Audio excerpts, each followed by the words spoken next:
Clear होने जा रहा है। आज मेरा लास्ट लेक्चर है, फिर संडे की छुट्टी और फिर मंडे को होगा टेस्ट। ओके, तो क्वेश्चन नंबर 2 जो था वो रह गया था 9.3 का, लास्ट क्वेश्चन है। उसके बाद रिव्यू एक्सरसाइज पे चलेंगे, एमसीक्यूज करेंगे और ये आपका डन। बोर्ड पैटर्न के मुताबिक आपका 10 to 12 नंबर्स का पेपर जो है वो मिनिमम क्लियर हो गया है। ओके, जिस बच्चे का चैप्टर नंबर 9 क्लियर है वो समझे कि मेरा बोर्ड का 10 to 12 नंबर का पेपर क्लियर है। आज जगह चैप्टर दोबारा रिवाइज भी कर लेंगे, ठीक है बेटा। क्वेश्चन नंबर 2 मैंने बोर्ड पे सॉल्व किया। सारे बच्चे पेज नंबर 213, पेज आपका है जी नोट्स का 213। एक्सरसाइज है आपकी 9.3 और क्वेश्चन नंबर बेटा मैं करने जा रहा हूं 2।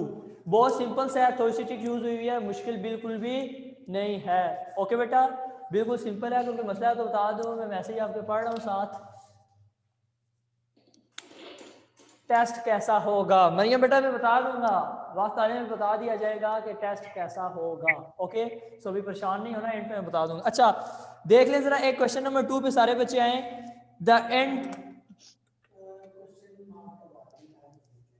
बेटा 9.3 के पहले मैंने कल क्वेश्चन नंबर 1 बेटा आपको मार्क करवा दिया था, क्वेश्चन नंबर 2 मार्क कर लें, बस हमने एक दो क्वेश्चन ही कर रहे हैं। देख लें जरा क्वेश्चन नंबर 2 क्या कहता है। कहता है the end point P of a line segment P Q is, एक पॉइंट आपके पास ये दिया हुआ है, ठीक है, और आगे मिड पॉइंट दिया हुआ है। आगे क्या दिया हुआ है, ये मिड पॉइंट दिया हुआ है, और ये x2 और y2 की वैल्यू दी है। उसने क्या, find the coordinate of the end point, find the coordinate of the end point.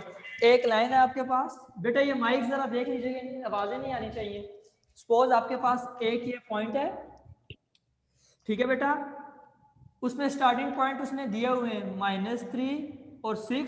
Suppose कर लो ये कोई पॉइंट्स आपके इधर से कर लो, ये पॉइंट पी था, इधर उसने एक मिड पॉइंट भी दिया हुआ है। मिड पॉइंट आपका था जी, मिड पॉइंट की वैल्यू दी हुई है उसने 5 और 8, 5 और 8। और ये आपने Q जो x2 और y2 फाइंड आउट करना है, उसका एंड पॉइंट क्या होगा ये आपने फाइंड करना है। सबको नजर आ रहा है बेटा, सबको नजर आ रहा है, ठीक है। मैंने वही फॉर्मूला दोबारा लगाया, लेकिन एक चेंजिंग है जरा, x1 plus x2 divided by 2।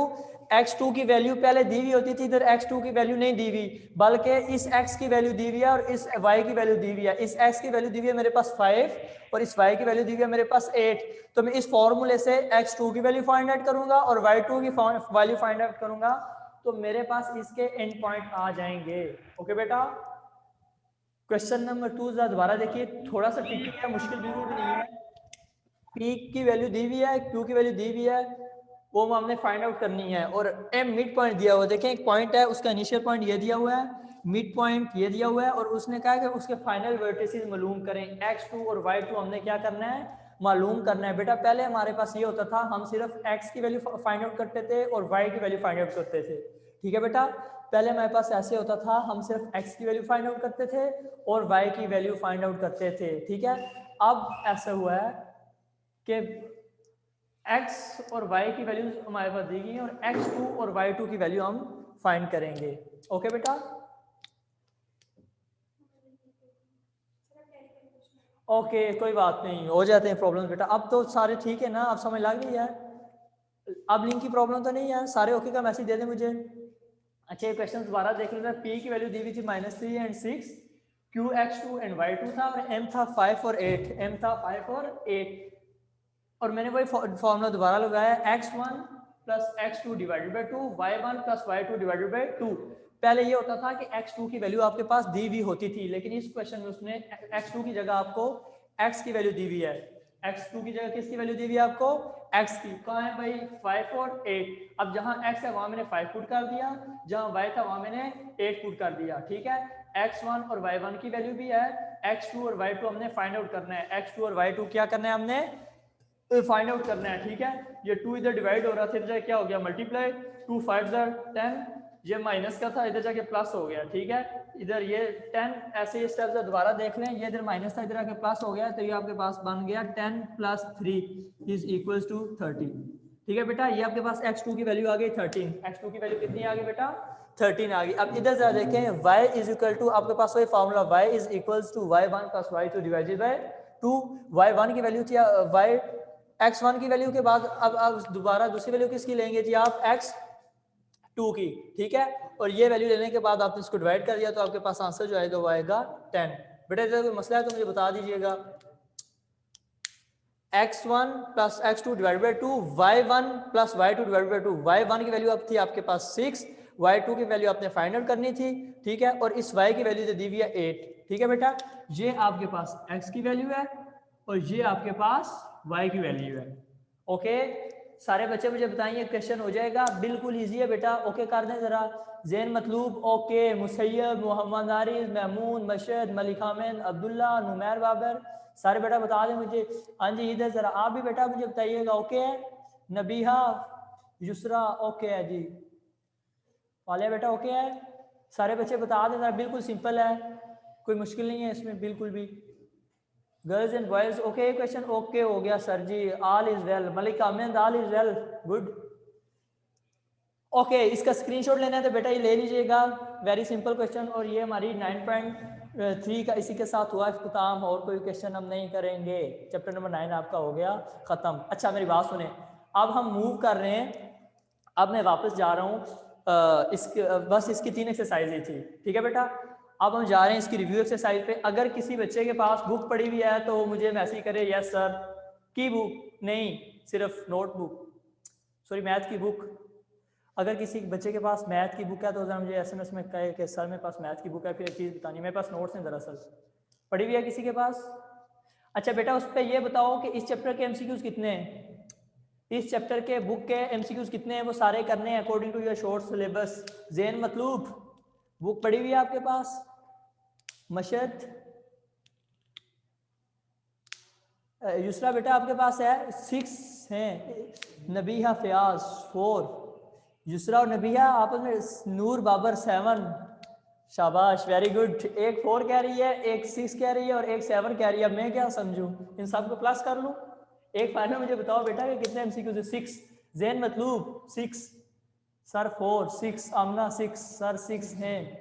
Okay मतलब नबी, ओके मतलब मैं फाइनली ये समझूं कि 6 है। ओके माशाल्लाह, देख के बहुत अच्छा बता रहे हो आप लोग, बुक से देख के एमसीक्यूज बताने का कहा था तो कोई 4 बता रहा है, कोई 7, कोई 6, इसलिए पूछ रहा था कि मेरे पास ना नोट्स थे। तो कोई बात नहीं, हम पहले ना 6 एमसीक्यूज करने हैं, आपके शॉर्ट सिलेबस में दिए हुए हैं, ठीक है। क्वेश्चन नंबर 1 के 6 एमसीक्यूज आज कर लेते हैं, फिर हम आगे चलेंगे इंशाल्लाह।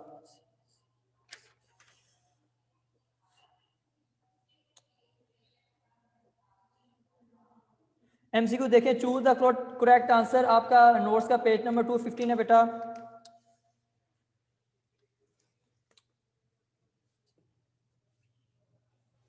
ठीक है, पहला एमसीक्यू देखो, डिस्टेंस बिटवीन पॉइंट्स। अब देखो मैं साथ साथ बताता जा रहा हूँ, ये क्वेश्चन ओके है, अब मैं बता रहा हूँ आगे एमसीक्यूज पे आ जाए सारे बच्चे जरा फौरन से।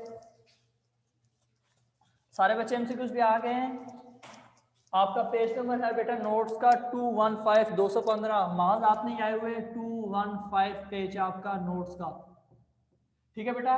पहली वैल्यू उसने दी हुई है जी 0, 0 एंड 1, 1, 0, 0 एक वैल्यू बेटा ये दी हुई है और एक दी हुई है उसकी 1, 1। ओके बेटा, इस पे हम लोगों ने लगाना है जी डिस्टेंस फार्मूला। इस पे क्या लगाना है जी, डिस्टेंस बिटवीन पॉइंट्स, इन दोनों के दरमियान पॉइंट्स क्या होगा, तो इसका आंसर है बेटा √2। इसका आंसर क्या है जी, √2, ठीक है बेटा। अब ये वही फार्मूला लगा दीजिएगा आप, x2 माइनस x1, ये फार्मूला लगा के x2 माइनस x1 का square plus y2 minus y1 का स्क्वायर, ऊपर आ जाएगा आपका √2, ठीक है। तो जब वैल्यू x2 की जगह 1, x1 की जगह 0, प्लस y2 की जगह 1 और y1 की जगह 0, ठीक है। तो जब आप सोल्व करेंगे तो आपके पास जो आंसर आएगा होगा √2। दूसरे का भी यही है बेटा, पहले एमसीक्यूज का एमसीक्यूज नंबर 1 और एमसीक्यूज नंबर 2 अगर आ जाए और पूछ ले इसका मिड पॉइंट क्या है या इसका डिस्टेंस क्या है, तो आपने याद रखना है √2। इसका क्या आंसर होगा जी, √2। बता दे जरा कैसे। ओके कंफर्म 6, हाउ, नूर बाबर हाउ, कैसे होगा ये बेटा, इस फॉर्मूले में आप ये वैल्यू पुट्स करेंगे तो यही आंसर आएगा। ये देख लीजिए ना जरा, 1 माइनस 0 का स्क्वायर प्लस 1 माइनस 0 का स्क्वायर, ऊपर क्या आ गया आपके अंडर रूट। जब इसका स्क्वायर लेंगे तो ये क्या आएगा पॉजिटिव 1, प्लस इसका भी लेंगे तो क्या आ जाएगा 1 का 1 ही रहता है, तो 1 plus 1 is equal to 2। Okay, देख लें ऐसे ही होगा आपका क्वेश्चन नंबर 2B। नूर बाबर बताइएगा जरा क्या समझिए आप। ओके दैट्स गुड, कोई मसला तो पूछ लिया करें विदाउट एनी हेजिटेशन। मैथ में किसी किस्म का मसला हो तो आप मुझसे पूछ सकती हैं। नूर बाबर आप क्लियर है? शहजादो आपको किसी को मसला हो? अब्दुल्ला सारों का मल्टीप्लाई नहीं निकालें बेटा। खुरम तारिक 604 लिखा हुआ, 666 लिख दिया हुआ बेटा, सिर्फ 6 MCQs थे। खैर बेटा अब ये समझ 7 को मल्टीप्लाई नहीं देना बेटा, ये आपके पास वैल्यू दी हुई है x2 माइनस x1 का square plus y2 minus y1 का स्क्वायर। मैंने ये फॉर्मूला लगा लिया। ये देखें 1 माइनस 0 का स्क्वायर, 1 का स्क्वायर क्या होता है 1, और 1 का स्क्वायर क्या होता है 1, 1 से कोई फर्क नहीं पड़ता, उसके से 1 प्लस 1 2, तो ये अंडर 2 आंसर आ जाएगा। ठीक है, ये पहले 2 MCQs का अंडर 2 है। ओके बेटा, इसी तरह अब दूसरा MCQ जरा देख लीजिएगा। दूसरा MCQ आपका दिया हुआ है 1 0 एंड 0 1, 1 0 और 0 1, ये MCQ है। इस पे वही फार्मूला x2 माइनस x1 का square plus y2 minus y1 का स्क्वायर। ठीक है बेटा, ये फार्मूला लगा दीजिएगा इधर, तो ये फिर वही आंसर आ जाएगा। देखो कैसे, चलो मैं करके बता ही देता हूँ। नूर फिर ना कहे बेटा के समझ नहीं आई। सही है, सब लोग देख लीजिएगा इसको भी। x2 माइनस x1 0 माइनस 1 का स्क्वायर प्लस y2 1 माइनस 0 का स्क्वायर, तो ऊपर इसका क्या आ जाएगा अंडर रूट आ जाएगा, इक्वल्स टू इसका माइनस 1 का स्क्वायर लेंगे तो 1 प्लस इसका भी स्क्वायर लेंगे आएगा 1 अंडर रूट, तो is equal to 1 plus 1 2 under root. ठीक है बेटा, पहले 2 MCQs ओके हो गए हैं? जरा मुझे सर को लिख के बताएं सर फर्स्ट 2 MCQs ओके, लिख दें। ओके, स्क्रीनशॉट वगैरह भी लेना है तो बेशक आप ले सकते हैं, इसका डोंट वरी। अच्छा जी, अच्छा मेरी बात सुनो बेटा, फर्स्ट 4 MCQs में से एक MCQs कंफर्म है आपका। फर्स्ट 4 MCQs में से एक MCQ देखो बेटा, पहले एक सीक्वेंस बनी हुई थी, पहले उसने 2 MCQs में डिस्टेंस पूछा हमसे। क्या पूछा हुआ बेटा? डिस्टेंस। लेकिन अब नेक्स्ट जो हमारे पास MCQs थर्ड एंड फोर्थ हैं, उसने पूछा हुआ मिड पॉइंट बताएं हमें। क्या बताएं जी? मिड पॉइंट बताएं। अब मिड पॉइंट का फार्मूला, अब एक चीज दोबारा जरा मैं आज रिपीट करवा रहा हूँ। आज ये चैप्टर की रिवीजन चल रही है, तो मैं एक बार दोबारा आपको 2 चीजें बताता चलूँ। ये MCQ जरा कर लें तो फिर मैं बता रहा हूँ। Mid point of the points, 2 points दिए हुए हैं। पहले उसने कहा था डिस्टेंस बिटवीन द पॉइंट्स, अब वो कह रहा है mid points between the points. अच्छा पॉइंट्स क्या दिए हुए हैं 2 2 0 0, पॉइंट्स आपके पास दिए हुए बेटा 2 2, और इसके अलावा पॉइंट्स दिए हुए आपके पास 0 0। ये पॉइंट दिए, उसने कहा जी फाइंड मिड पॉइंट, इसका मिड पॉइंट क्या होगा? ठीक है बेटा, तो आपको पता है भाई formula x is equals to x1 plus x2 divided by 2, ये फॉर्मूला है। और y is equals to y1 plus y2 divided by 2। Okay बेटा, x1 की वैल्यू आपके पास है 2 प्लस x2 की वैल्यू आपके पास 0 डिवाइडेड बाय 2, y1 की वैल्यू है, y1 की वैल्यू आपके पास 2 प्लस 0 डिवाइडेड बाय 2। ठीक है बेटा, कोई मसला तो नहीं इधर तक? अच्छा 2 प्लस 0 क्या आंसर आएगा? 2 प्लस 0 2, 2 ओवर 2, और y is equals to 2 over 2। इधर तक कोई मसला तो नहीं है? ठीक है बेटा, ये इससे कैंसिल, ये भी क्या हो जाएगा कैंसिल, तो ये 2 डिवाइड बाई 2 इक्वल्स टू होता है आपके पास 1।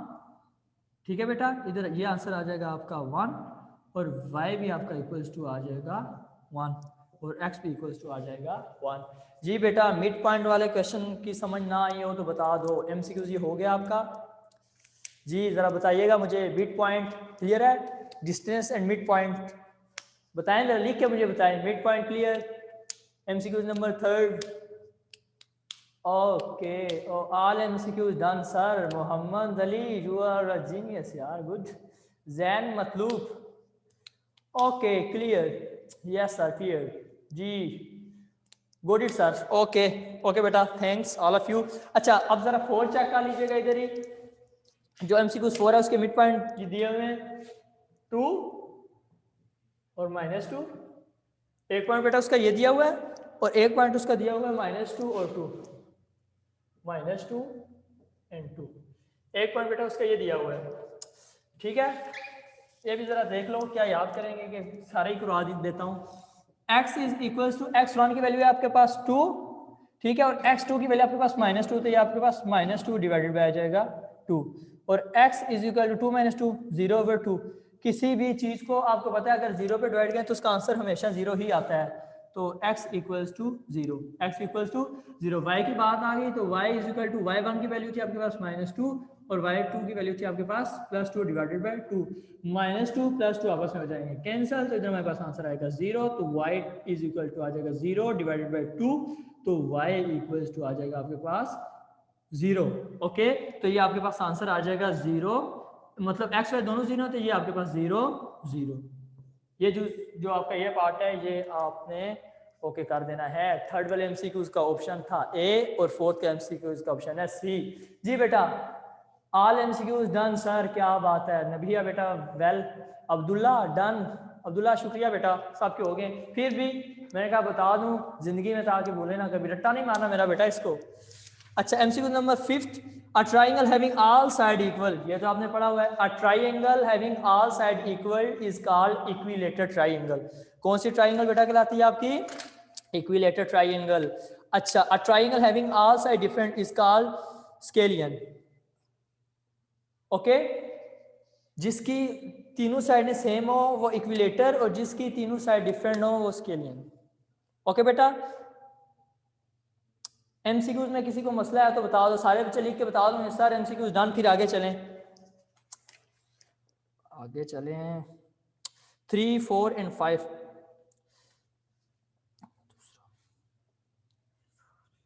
अच्छा बेटा मैं बात सुने जरा सारे बच्चे, जरा मैं रिव्यू एक्सरसाइज का स्मार्ट सिलेबस लगाने जा रहा हूँ। सारे बच्चे नोट्स बुक निकाल के जरा उसको लिख लीजिएगा और कैरी कर लीजिएगा।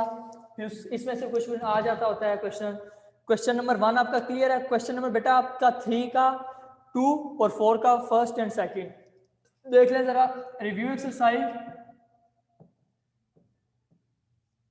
क्वेश्चन नंबर 3 का आपने सिर्फ करना है दूसरा,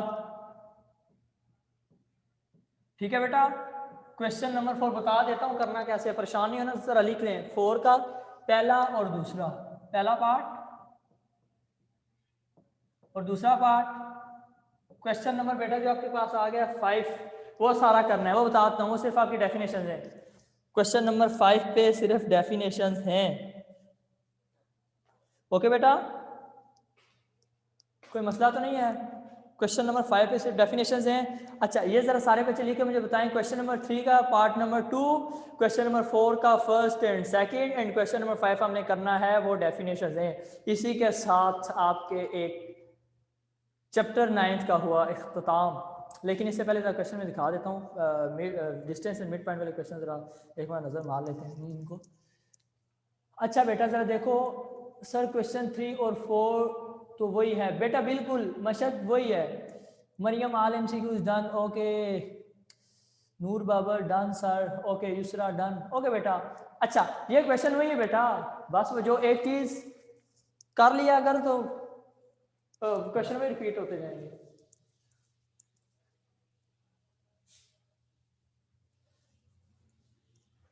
अच्छा, एक एक क्वेश्चन फिर भी दोबारा करवाता हूँ और आपकी रिवीजन भी हो जाएगी। क्वेश्चन नंबर 3 देखें, कहता है find the distance between pair of the points. उसका एक क्वेश्चन ही आपने करना है, वो है दूसरा, क्वेश्चन नंबर 3 का दूसरा, ठीक है बेटा। ठीक है, ये वही फॉर्मूला है। x2 मैं बता देता हूँ, करवा नहीं, आप बस देख लीजिएगा। 7 5, एक वाली बेटा आपके पास ये दी गई, ये वाला क्वेश्चन करना है, और 1 और -1, ठीक है। उसने कहा इसमें डिस्टेंस मालूम करो, तो आपको पता है d is equal to x1 x2 minus x1 का square plus y2 minus y1 का स्क्वायर, ऊपर आ जाएगा आपके अंडर रूट, ठीक है बेटा। ये आपका था जी क्वेश्चन नंबर 3 का 2, पार्ट नंबर 2। अच्छा, आगे जरा देखें क्वेश्चन नंबर 4 के पार्ट आपने करने 1 and 2, 1 and 2। Very very simple बेटा, उसमें उसने मिड पॉइंट पूछा हुआ है। उसमें क्या पूछा हुआ है? मिड पॉइंट आपको पता है इक्वल्स टू होता है x1 plus x2 divided by 2, ठीक है। मिड पॉइंट में आपकी x की वैल्यू होती है ये और y की वैल्यू आपके पास होती है y1 plus y2 divided by 2, divide by किसके आ गया जी आपके 2 के। बेटा ये वैल्यू सेम दी हुई होती है ऊपर, 4 वैल्यू ही 1 2 3 4, लेकिन एक जगह पे कहेगा फाइंड द डिस्टेंस और एक जगह पे कहेगा मिड पॉइंट। ये दो चीजें, दो डिफरेंट थिंग्स हैं, ये अपने जहन में रखना है। पता लगे काली का माल शंकर के ट्रैक में और शंकर का माल काली के ट्रैक में, उसने पूछा डिस्टेंस था तो सारे मिड पॉइंट लगाए हो, और जब उसने मिड पॉइंट पूछा था तो सारी डिस्टेंस लगाए हो। ठीक है बेटा, ये चीजें ज़रा ध्यान से करनी है, ठीक है। ट्रक्स में माल चेंज बिल्कुल भी नहीं करना। ये आपके पास है डिस्टेंस का फार्मूला, ये सारे बच्चे जुबानी याद कर लें बिल्कुल, ये फिंगर टिप्स पे होना चाहिए आपका। Distance formula, mid point formula, distance formula and mid point formula, ये दोनों फार्मूलाज आपको जुबानी आने चाहिए, ठीक है। यही तो क्वेश्चन आएंगे, दो कंफर्म क्वेश्चन हैं, 2 से 3, ठीक है, और 2 से 3 एमसीक्यू, ओके। उस 2 से 3 एमसीक्यू नहीं, 2 से 3 डेफिनेशन है इस चैप्टर में से, और 1 या 2 एमसीक्यूज कंफर्म है। एक ये ट्राइंगल वाला एमसीक्यूज आता है और एक आता है डिस्टेंस वाला और एक मिड पॉइंट वाला, ठीक है। ठीक है बेटा, ये कर लेंगे ना सारे बच्चे। ये चैप्टर्स के काफ़ी क्वेश्चन हैं, बाकी चैप्टर्स के इतने स्मार्ट सिलेबस में नहीं दिए हुए। चैप्टर नंबर 10 पे जब आएंगे तो मैं बताऊंगा कि उसके सिर्फ हमने रिव्यू एक्सरसाइज के कुछ क्वेश्चन करने हैं, तो ये लाजमी कर लीजिएगा, ये डिस्टेंस का फार्मूला या मिड पॉइंट फार्मूला का। मैं जब टेस्ट लूंगा तो मैं पनिश भी दूंगा अगर सही ना हुआ तो, ओके। टेस्ट कैसे होगा ये मैं बता दूंगा। सर क्वेश्चन 5 कंप्लीट है, ओके जेन। अब आते हैं ना जरा क्वेश्चन 5 में, देखता हूँ कंप्लीट है कि नहीं। अब सारे बच्चे लिखते हैं सर क्वेश्चन नंबर 3 और 4 इज क्लियर, अगर क्लियर है तो, नहीं है तो मुझसे पूछ लें बेटा। सारे बच्चे लिख दें। यूसरा, उज़मा, सबको वेलकम जी, जो बाहर लेट भी आए, नाहिल, और इधर कौन लेट आया है? शहजादे तो हमेशा ही लेट ही आते हैं, लेकिन अभी कोई आया अभी? मुसैयद, आप तो पहले क्या आए हो, ठीक है। महमूद, आप भी आए हुए हो, वेलकम यार। आप भी लाजमी देख लीजिएगा इन चीज़ों को, ठीक है। 12 से 15 नंबर क्लियर हो जाएंगे बोर्ड के पेपर में आपके। अच्छा जी, क्वेश्चन नंबर 5 करने जा रहे हैं। क्वेश्चन नंबर 5 में से आपका 4 नंबर का पेपर है बेटा। Question number 5, define the following.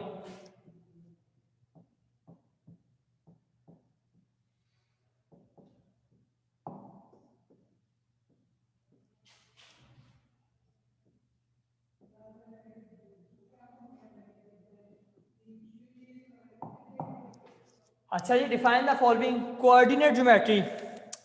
पहली डेफिनेशन बेटा क्या दी हुई है, सारे बच्चे जरा देख लो।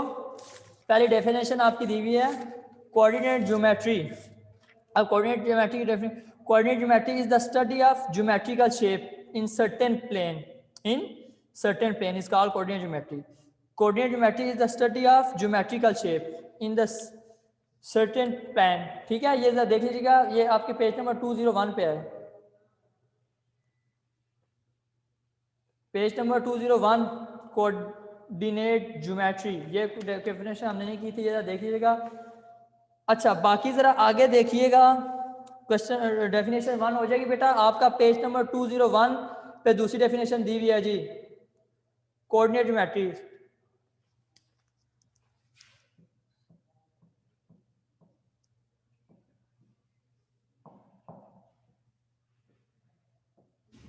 अच्छा, इसके अलावा कौन कौन सी डेफिनेशन है वो भी देख लेता हूँ, मैं भी बता देता हूँ बेटा सबको। अच्छा, पहले ये थी,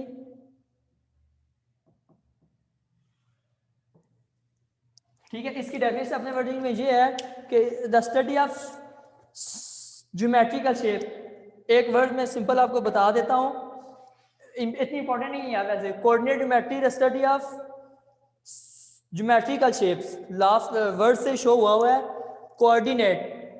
क्या वर्ड है जी? कोऑर्डिनेट, जिसका मतलब है जी आप इसमें ज्योमेट्रिकल शेप्स ही पढ़ेंगे। ज्योमेट्रिकल शेप्स में मतलब आपकी ट्राइंगल्स आ जाती हैं, equilateral triangle, right angle triangle, isosceles triangle, जो हमने ऑलरेडी पढ़ी है बेटा। ये एमसीक्यूज हो जाएगी और ये डेफिनेशन। क्वेश्चन 3 4 क्लियर, ओके बेटा। अमना ठीक है बेटा। मशद, सर मैथ में आज हम सबसे ऊपर हैं। मशद, मैथ में ऊपर जाओगे बेटा, अभी शुरुआत है इंशाअल्लाह, अल्लाह खैर करेगा, ठीक है। अच्छा, आगे जरा डेफिनेशन देख लें मेरा बेटा। इसकी ये चैप्टर आपका ख़त्म हो गया है। कोऑर्डिनेट ज्योमेट्री, कोलिनियर पॉइंट्स और non collinear points. Collinear points मैंने आपको बताई थी, नॉन कोलिनियर पॉइंट्स उसके रेसिप्रोकल आप लिख दीजिएगा। कोलिनियर पॉइंट्स आपके क्या होते हैं कि 2 और more than 2 points which lie on the same straight line. दूसरा collinear points,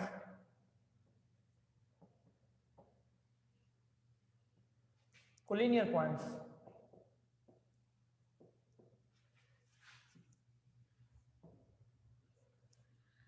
2 and more than 2 points which lies a same straight line, which lies a same straight line। Suppose एक point आपका इधर पड़ा हुआ है, एक इधर पड़ा, दो भी हो सकते हैं और मोर देन 2, दो से ज्यादा भी हो सकते हैं। कोलिनियर, और इसके बाद एक आगे दी गई है नॉन कोलिनियर। ये वैसे लिख रहा हूँ, आपको ये चीजें सारी पता है लेकिन रिवाइज करवा रहा हूँ। मंडे को टेस्ट है, वो डिस्कस करते हैं जरा।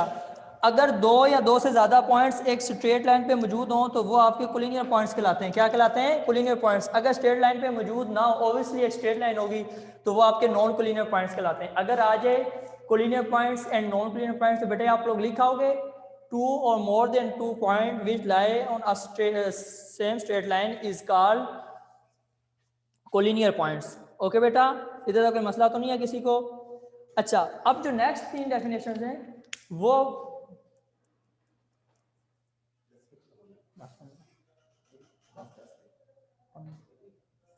अच्छा आगे आगे आपका बेटा नॉन कोलिनियर पॉइंट्स। अच्छा, equilateral triangle, scalene triangle, ISOCELL triangle, ठीक है, और आ गया right angle triangle, right angle triangle. अच्छा यार, एक डेफिनेशन आई है स्केलियन ट्राइंगल की, ये हमने नहीं की थी, ये सारे बच्चे जरा लिख लीजिएगा, बिल्कुल इजी है, मुश्किल नहीं है यार। जो डेफिनेशन आपका दिया हुआ है पार्ट है इसका 5।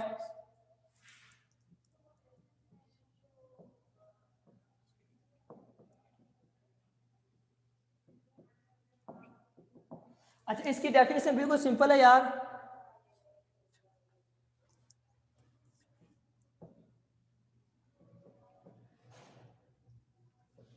A triangle having all sides are different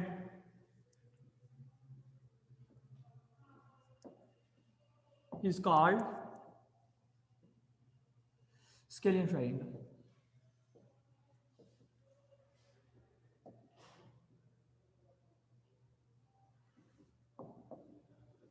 अच्छा, एक और बात, इसकी डेफिनेशन एमसीक्यू नंबर 6 का लीजिएगा। A triangle having all side are different is called scalene triangle. ये डेफिनेशन हो जाएगी, ये डेफिनेशन बेटा हो जाएगी, बता दें जरा। अच्छा Abdullah, collinear points did not understand. अच्छा, कोलिनियर पॉइंट बेटा दो या दो से ज्यादा पॉइंट्स जो एक स्ट्रेट लाइन पे पाए जाएं जिन्हें हम कोलिनियर पॉइंट्स कहते हैं। बेटा दोबारा सुन लो, कोलिनियर पॉइंट्स नहीं क्लियर अब किसी का। Two and more than 2 points, 2 and more than 2 points which lies in a straight lines. बेटा मैंने पहले ही बताया, ये आपका पॉइंट है, एक सपोज कर लो ए, ये आपका पॉइंट है बी, ये दोनों एक स्ट्रेट लाइन पे लाइज कर रहे हैं तो ये आपकी कोलिनियर है। अगर ये नहीं कर रहे तो ये आपकी कोलिनियर नहीं है, नॉन कोलिनियर है। ठीक है बेटा, अब बता दो मुझे, ओके हो गया कोलिनियर एंड नॉन कोलिनियर, सारे बच्चे बता दें। अच्छा, उससे आगे का डेफिनेशन देख लें, आइसोसेल ट्राइंगल, उसके बाद क्या आ गया जी, आइसोसेल ट्राइंगल और राइट एंगल ट्राइंगल। ये बेटा मैंने आपको ऑलरेडी कराई थी, मुझे पता था ये डेफिनेशंस आगे आएंगी, तो वास्ट से पहले कर लेना, मेरे ख्याल से अच्छा था हमारे लिए। अब आपको पता होगा ISOCELL triangle is a triangle which has 2 of side with equal length while the third has a different। ऐसी ट्राइंगल जिसकी 2 साइडें सेम हो जबकि तीसरी साइड डिफरेंट हो, वो आपकी आइसोसेल ट्राइंगल कहलाती है। a triangle which have 2 sides same but third one is a different is called isosceles। अच्छा बेटा, इसका ये मतलब नहीं कि आपने सिर्फ बुक की रीडिंग ही लिखनी है, अपने पास से भी लिख सकते हैं। आइसोसेल ट्राइंगल कोई भी ऐसी ट्राइंगल जिसकी 2 साइड सेम हो लेकिन उसकी तीसरी साइड क्या हो, मुख्तलिफ हो, तो आपकी आइसोसेल ट्राइंगल कहलाती है। और उसके बाद था जी राइट एंगल ट्राइंगल, ऐसी कोई भी ट्राइंगल जिसका एक जो एंगल है वो 90 डिग्री का हो। कितने का हो जी? 90 डिग्री का, राइट एंगल ट्राइंगल। इन तीनों डेफिनेशन में एक डेफिनेशन फाइनल एग्जाम में पक्की है, टाइप ऑफ ट्राइंगल में ISOCELL triangle, equilateral triangle and right angle triangle. ठीक है बेटा, ये 3 डेफिनेशन इंपॉर्टेंट है। ओके, सबको क्लियर हो गया है, कोई मसला तो नहीं। अच्छा, अब टेस्ट के बारे में सुन लो कि कल क्या। यस डन, मुझे लिख दें सर जी कि ऑल डन। आखिरी स्क्वायर वाली एक डेफिनेशन है, स्क्वायर वाली डेफिनेशन आप खुद करेंगे, छोटी क्लासों में पढ़ के भी आए हैं। A square is a closed figure in plan formed by 4 non-collinear points। Page number बेटा 204 पे दी हुई है, आपके नोट्स के पेज नंबर 204 पे ये डेफिनेशन खुद करवाएंगे। बता देता हूँ, ये स्क्वायर वाली ये डेफिनेशन दी हुई है, इसकी डेफिनेशन दी हुई है। ठीक है बेटा, ये आपने खुद करनी है कि ऐसा कोई भी पॉइंट जिससे 4 नॉन कोलिनियर पॉइंट्स हो, ये भी एक पॉइंट पे नहीं है, ये भी और ये भी, उसको आप स्क्वायर कहते हैं। ये आपने खुद करनी है। अच्छा, एमसीक्यू जरा देख लें। कल आपका संडे है, संडे आपका होता है ऑफ, मंडे को होगा एक ग्रैंड टेस्ट। ओके, ग्रैंड का करना है, कहीं आगे एक दे के बच्चे मुझे लगता है थक गए। तो अब आपका टेस्ट होगा जो वो मैं बताने जा रहा हूँ। ये रेस करने लगा हूँ बेटा, ये सब ने स्क्रीनशॉट लेना था तो ले लीजिएगा कि मैं अब रेस कर रहा हूँ, ये रेस कर रहा हूँ, लिखी हुई भी है वैसे एमसीक्यू। अच्छा बेटा, आप जरा टेस्ट देख लीजिएगा। According to follow your smart syllabus 9.1 test बता दूंगा मैं कैसे होगा। 9.1, 9.2, 9.3। ठीक है, कल इंशाल्लाह next chapter 10 9.1, 9.2, 9.3 according to your smart syllabus. मैंने जितने क्वेश्चन करवाए हैं उनका टेस्ट होगा, उनका टेस्ट होगा आपका जी इंशाअल्लाह अज़ीज़ मंडे वाले दिन। अच्छा, उसके बाद रिव्यू एक्सरसाइज प्लस ये क्वेश्चन नंबर 5 जो है ये डेफिनेशन वाला। ठीक है बेटा, ये आपका टेस्ट है 9.1, 9.2, 9.3 एमसीक्यूज एंड डेफिनेशन। ओके, ये सारे मुझे बच्चे टेस्ट जरा डन करें सर, हो जाएगा इंशाअल्लाह। क्यों नहीं बेटा, आज भी रात लगा दो और कल का भी दिन है, हो जाएगा। Sir our 1 day is of, please forgive अस। नहीं बेटा अब्दुल्ला, माफी नहीं, फॉरगिव नहीं। अच्छा सर, कैसे अटेम्प्ट करवाएंगे बेटा, वो मैं करवा लूंगा जुमा। यस, हो जाएगा इंशाल्लाह, हो जाएगा। फलीहा बेटा बहुत शुक्रिया, बहुत शुक्रिया सबका। मुझे बता दें सर, टेस्ट डन हो जाएगा। मैंने इतनी ईमानदारी से पढ़ाया तो टेस्ट भी आप उतनी ही ईमानदारी से तैयार करेंगे, हो जाएगा। नबिया बेटा शुक्रिया, सब बच्चे बता दें टेस्ट में कोई कन्फ्यूजन है। नुमैर बाबर शुक्रिया बेटा। युसरा हो जाएगा सर, ओके गुड, हो गया। अगर ये मसला हुआ तो फिर भी आप without any hesitation discuss with me. Okay boys and girls, जरा ओके का मैसेज कर दें कि सर चैप्टर नंबर 9 का टेस्ट हो जाएगा, या चैप्टर नंबर 9 डन लिख दें जरा मुझे। फिर चैप्टर नंबर 10 कुछ भी नहीं है, उसका 1-2 क्वेश्चन है सिर्फ। ओके सर इजी है। हाँ बिल्कुल बेटा इजी है, लेकिन ये बात ध्यान पे रखिएगा, इसको इजी में ये ना हो कि ना हो, ये आपके अगर जिस बच्चे के सही हो गया वो बोर्ड के अपने 12 नंबर बिल्कुल क्लियर समझे। ठीक है, बाकी आपके 75 में से 12 नफी कर दो तो देख लो क्या बात जाता है, 63। ये तैयारी हम कर लेंगे। 12 नंबर तो जरा मंडे को क्लियर करके आए, फिर देखते हैं कि नेक्स्ट क्या होगा। बता दें जरा, चैप्टर 9 डन। ओके ओके, अमना नूर बाबर इधर जरा time Jain Matloob sir chapter 9 done. Okay बेटा, सर टेस्ट कैसे होगा? अरीबा बेटा आपका काम है तैयारी करना, टेस्ट लेना मेरा काम है। मैं स्क्रीन शेयर कर दूंगा, ये मैं जैसे भी लेनी हुई मैं टेस्ट लेना हुआ मैं मिस अनम को बता दूंगा कि टेस्ट कैसे होगा आपको। ओके बेटा, बॉयज आपका मंडे वाले दिन जब मैं मिलूँ तो मुझे कोई एक्सक्यूज ना सुनना पड़े। ठीक है जी, हामिन, मशद, मुसैयब, मोहम्मद, आरिज, नुमैर बाबर, जैन मतलूब। ओके बेटा, आप भी, दूसरा बेटा नूर, आप सारे टेस्ट आपका क्लियर होना चाहिए। ठीक है, कोई क्वेश्चन है तो पूछ सकते हैं, कोई क्वेश्चन है तो I am waiting for you. कोई क्वेश्चन है तो बेटा पूछ लो, टाइम मेरा ख़त्म हो गया है। नेक्स्ट सर आ गए हैं, सुभान साहब। ओके दूसरा शुक्रिया बेटा Nubair Babar. Okay Jain Matloob sir chapter 9 done, very good. पता लगेगा जैसे ग्रैंड टेस्ट दिया सब ने। No sir no problem, okay no question. Noor Babar no question, okay no sir thanks, okay no question sir. ठीक है नबिया बेटा, अल्लाह हाफिज़, अपना बहुत सा ख्याल रखिएगा और दोबारा मिलिएगा मुझे चैप्टर नंबर 9 टेस्ट तैयार करके। बगैर तैयार करके कोई बच्चा टेस्ट में ना बैठे और ना लेक्चर लेने आएगा जैप्टर नंबर 9 टेस्ट तैयार ना हुआ तो। ठीक है, मैंने करवा दिया, इजी है, डन कर लेना। Distance formula, mid point formula, type of triangle, ये सारी चीज़ें आपको मंडे वाले दिन क्लियर होनी चाहिए। अल्लाह हाफिज़।